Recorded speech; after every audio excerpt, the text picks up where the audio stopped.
Get ready, folks, because today we're going on a journey way back in time to the age of dinosaurs. But hold on, we're not talking about T-Rex or Triceratops this time.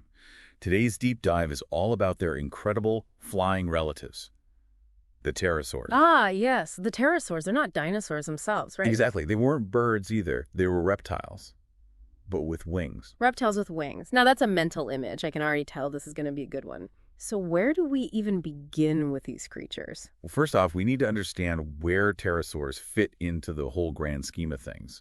Luckily, we have an expert here who can help us with that. What can you tell us about these flying reptiles and their place in the prehistoric world? Well, pterosaurs were reptiles, but they branched off from the dinosaur lineage pretty early on, way back in the Triassic period. Triassic period, that's what, like 250 million years ago? Something like that? You got it. And get this, that means they shared the planet with dinosaurs for millions and millions of years. We're talking all the way to the end of the Cretaceous. So basically, pterosaurs were flying around while all those famous dinos were roaming the Earth. That's a seriously long time. And I bet they evolved some pretty wild forms during that time, right? I mean, when most people hear pterodactyl, they probably picture one specific image. You're absolutely right. Pterodactyl is kind of a catch-all term. To get a better picture, we need to break pterosaurs down a bit. There were two main groups, the basal pterosaurs and then the pterodactyloids. Okay, two main groups. What's the difference? Think of those classic pterodactyl images, with the long tails, teeth, kind of a bat-like look. That's your classic basal pterosaur. They were the earlier types. Gotcha. So what about those pterodactyloids then? Pterodactyloids came later, and they really, I guess you could say, upped the ante. They lost those long tails, often lost their teeth, and some of them got huge. Huge like how? We talking bigger than a car, bigger than a bus. Help me visualize this. I'm talking wingspans wider than a small plane. Just incredible. But we'll get into some of those giants later. For now, let's stick with the basics. How did these things actually fly? I mean, that's a pretty impressive feat for a reptile. Their anatomy must have been pretty specialized to get them off the ground. What were their wings like? Were they similar to bat wings? Well, similar in that they were membranes of skin, but pterosaur wings were incredibly specialized. Like, take their bones, for example. They were hollow, like bird bones, but even thinner, almost like paper in some cases. Wow, paper-thin bones. Sounds kind of fragile for something that's supposed to be flying around. You'd think so, but this was a key adaptation. It made them super lightweight. Okay, so lightweight bones make sense, but you need more than that to power flight. What about muscles? Oh, they had those. They had these massive chest muscles that were anchored to a big keeled breastbone, just like you see in birds. And their brains were also specially adapted for flight. They showed signs of being able to handle complex coordination. These guys weren't just gliding, they were powerful flyers. All right, so we've got lightweight bones, powerful muscles, and brains wired for flight.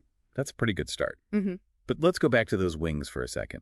You mentioned they were membranes of skin, but I'm guessing there was more to it than that. Way more to it. Their wings weren't just simple flaps of skin, they were incredibly sophisticated. All right, break it down for me. What made them so special? Imagine a membrane, but it's reinforced with a network of fibers, almost like internal scaffolding. These fibers gave the wings their shape and strength. And get this, there were even blood vessels running throughout the membrane. Blood vessels in their wings. Why? That's something scientists are still figuring out, but it was probably important for regulating temperature and keeping those wings supplied with oxygen, especially during those long flights. So it wasn't just bone and skin. It was this whole intricate system of muscles, fibers, and blood vessels all working together. Amazing. But can we break down the wing structure a little more? What were the main parts? Did anything else help support those membranes? Absolutely. So the wing membrane was actually divided into three main sections.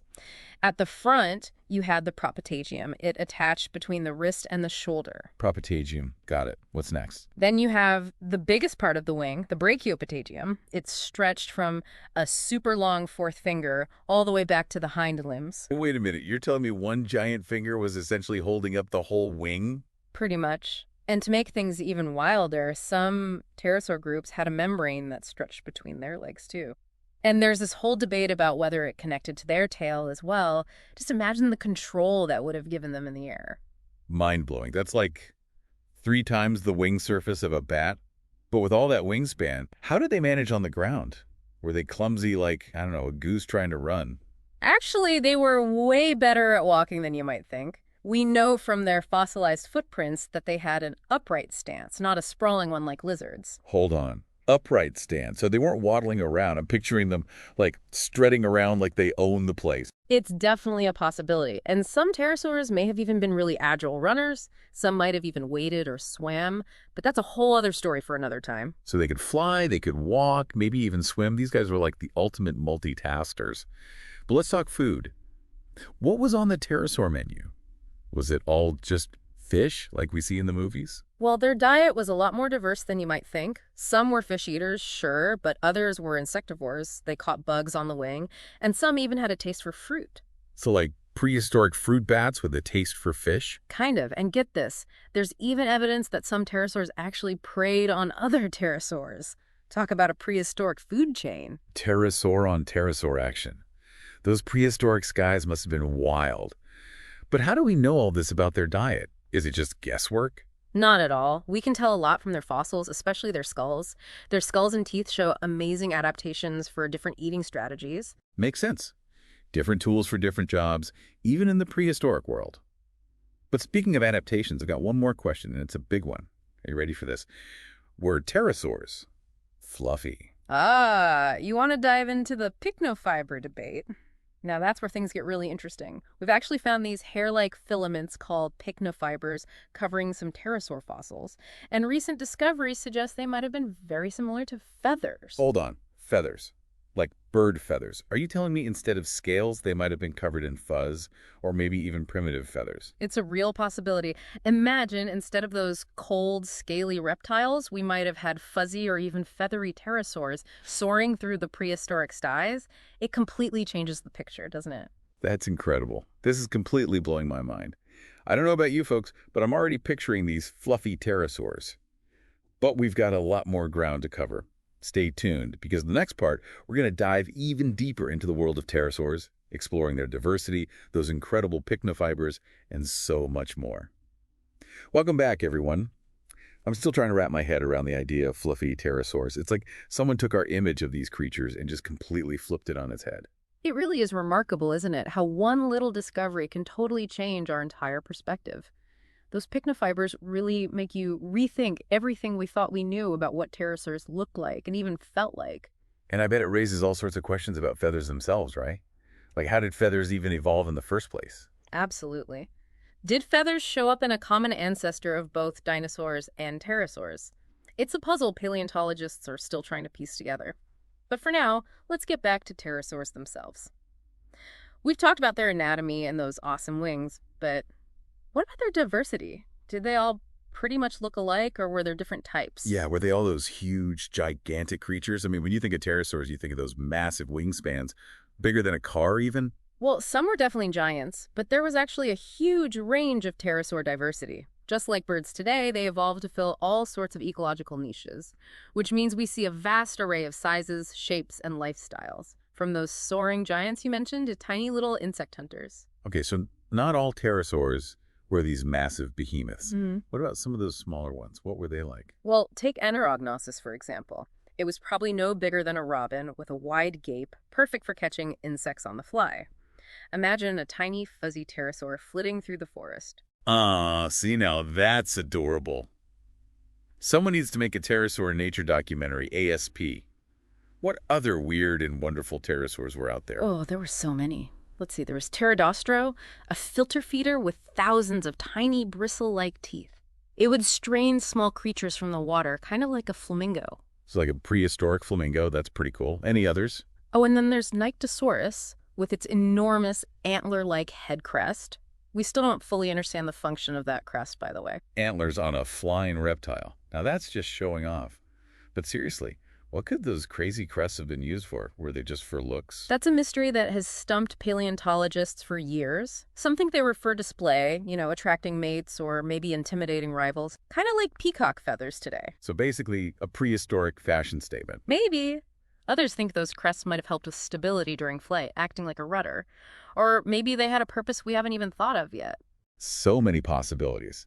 It's kind of mind-blowing that these creatures were flying around millions of years ago, and we're still trying to figure out even the most basic things about their lives. Like, how did they even reproduce Laying eggs with those wings just seems like a logistical nightmare. Well, believe it or not, we have found fossilized pterosaur eggs. Really? What were they like? They weren't hard-shelled like bird eggs, but more leathery, similar to reptile eggs today. And while we're still not entirely sure about their nesting habits, some paleontologists think that certain pterosaurs might have nested in colonies, like some seabirds today. Can you imagine that? Thousands of pterosaurs all nesting together, their young calling out for food. It must have been quite a sight to see. But those leathery eggs and nesting in colonies doesn't exactly scream good parents, does it?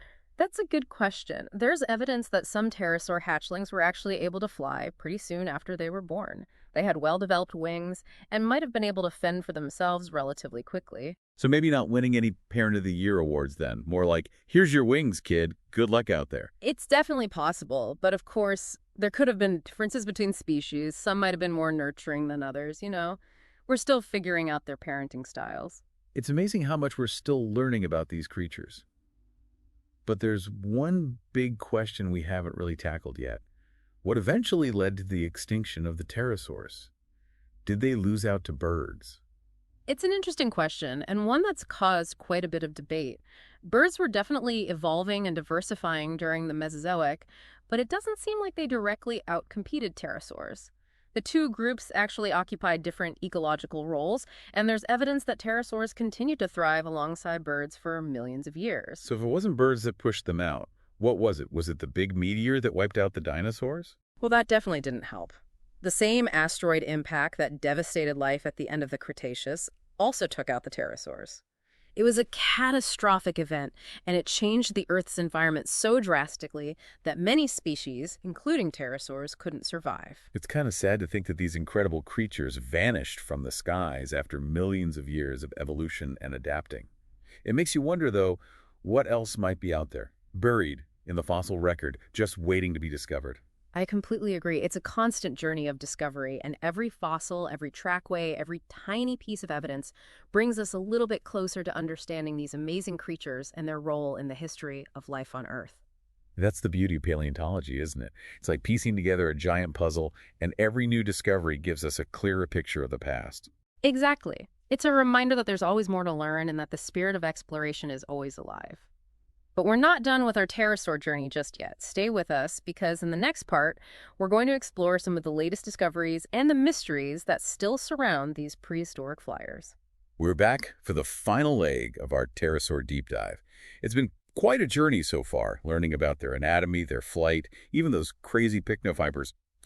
But the world of pterosaurs is huge, and there's still so much we're uncovering about these prehistoric flyers. So what can you tell us about some of the latest discoveries in the pterosaur world? What's really shaking things up? Well, one of the most exciting finds lately has been this pterosaur bone bed they discovered in a Cretaceous desert in Brazil. A bone bed. Like a whole bunch of pterosaur fossils all together. What's so special about that? This site has yielded hundreds of pterosaur fossils, and get this, they all belong to the same species. It's called Kaiwajara dabrowski. Wow, hundreds of fossils from the same species, all in one place. That sounds like a paleontologist's dream come true. What can we learn from a site like that? It's like a gold mine of information. Having so many individuals from the same species all preserved together, it lets us look at things we couldn't normally study, like their growth patterns, maybe even their social behavior. We can see variations within the species. For example, the Kaiwajara bone bed shows individuals of all different ages and sizes, so we can actually see how these pterosaurs grew and matured. It's like a window into their lives, frozen in time. Amazing. Hmm. Are there any other recent discoveries that have got you really excited? Oh, definitely. There's been a lot of focus on pterosaur footprints lately. Footprints, you mean like fossilized tracks? Exactly. These fossilized trackways are giving us incredible insights into how pterosaurs actually moved around on the ground. For instance, there's this site in France that they call Pterosaur Beach. Pterosaur Beach. Okay, you got to tell me more about this place. It's incredible. They found the first ever fossilized footprints of a landing pterosaur there. Wait, we can actually see how a pterosaur landed millions of years ago. That's insane. What can those footprints tell us about their technique? Well, the tracks actually show this whole sequence of steps, starting with a light touchdown of the hind feet and then followed by the front feet as the pterosaur came to a stop. It's really remarkable. It's like we're getting to see these creatures in motion. This is blowing my mind. We've got bone beds, we've got footprints. It's like we're getting closer and closer to actually seeing these creatures in the flesh. Yeah. So what other mysteries are scientists still working to solve about pterosaurs? What are the big questions that are still out there? Well, one of the biggest ones is color. We know a lot about their shape, their structure, but what color were these animals? Were they brightly colored like some birds today, or were they more camouflaged? It's a question that sparks a lot of debate. You know me, I'm picturing them with bright, vibrant colors, like soaring through those prehistoric skies, just flashes of color. I like the way you think. And, we might actually be getting closer to figuring that out. Recently, scientists have started finding evidence of these structures called melanosomes. They're found in fossilized pterosaur tissues, and they contain pigments. Melanosomes. So are you saying we might actually be able to reconstruct the colors of these ancient creatures? That's the hope. By studying the shape and arrangement of those melanosomes, scientists are hoping to figure out the color patterns of at least some pterosaurs. It feels like with every new discovery, the world of pterosaurs just gets more and more fascinating. From their incredible anatomy and those amazing flight adaptations to their crazy diversity, and even the possibility of those awesome pycnofibers, it's been an incredible journey exploring their world. It has been. And it's a journey that's far from over. Every new fossil, every trackway, every little melanosome, all helps us paint a more complete picture of these incredible animals. It's a reminder that we're always learning, always discovering, and there's still so much out there that we don't know.